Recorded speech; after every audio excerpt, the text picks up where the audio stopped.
ახალი საწარმო წეროვანში, რომელშიც ცხინვალის რეგიონიდან აგვისტოს ომის დროს დევნილებიც იმუშავებენ. სარწყის საშუალებების ქარხანა, რომელიც 12 დასახელების პროდუქციას გამოუშვებს, დღეს პრემიერ-მინისტრმა გახსნა.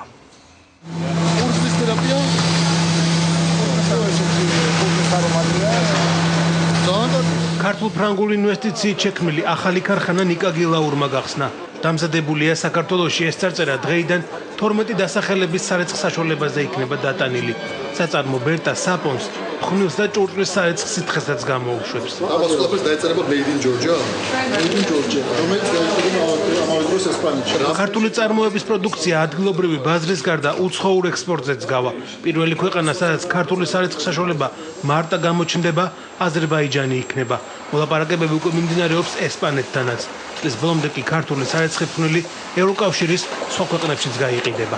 იმედი გვაქვს, რომ კომპანია ბერტას პროდუქცია გახდება სახალხო ბრენდი. ამ ეტაპზე გვაქვს მოლაპარაკება აზერბაიჯანსა და სასამხეთთან, უკვე გადადის საბოლოო ფაზაში ეს მოლაპარაკებები, ასევე გვაქვს შეკვეთა ესპანური კომპანიისგან, ანუ სულ მალე ქართული პროდუქტი იქნება წარმოდგენილი ევროკავშირის ქვეყნებშიც. ბერტას ახალ საწარმოში უკვე დასაქმდა 250 ადამიანი. მათი უმრავლესობა წეროვანში მცხოვრები დევნილია. ქარხნის სრული დატვირთვით ამუშავების შემდეგ კი 600 ახალი სამუშაო ადგილი შეიქმნება. როდესაც ჩვენ ვლაპარაკობთ ეკონომიკის დაზე, როდესაც ჩვენ ვლაპარაკობთ ინვესტიციებზე, სწორედ ამას გულისხმობთ რა. რატო არის ძალიან მნიშვნელოვანი ჩვენი ინვესტიციების განხორციელება, რატო არის ძალიან მნიშვნელოვანი ეკონომიკის და ხშირად ხას ვუძლებთ ხოლმე ამას, იმიტომ რომ რეალურად ამ საწარმომ დაგვანახა, რომ ამ ინვესტიციები ქმნის სამუშაო ადგილებს, დღეს უკვე აქ მუშაობს 250 ადამიანი, მათგან უმრავლესობა უმუშევარი იყო აქამდე.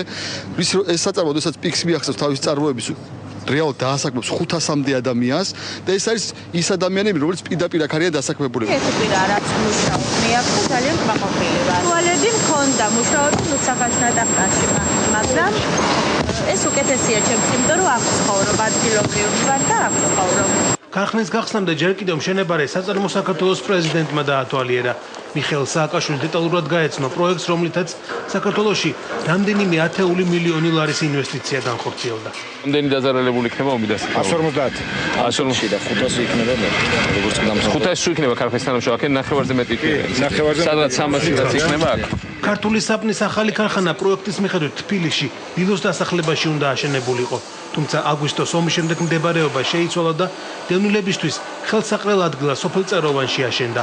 ახლა ქარხანა თბილისიდან 20 წუთის სავალზეა განთავსებული, იქ სადაც კომპაქტურად ჩასახლებული, იძულებით გადაადგილებული პირები ცხოვრობენ.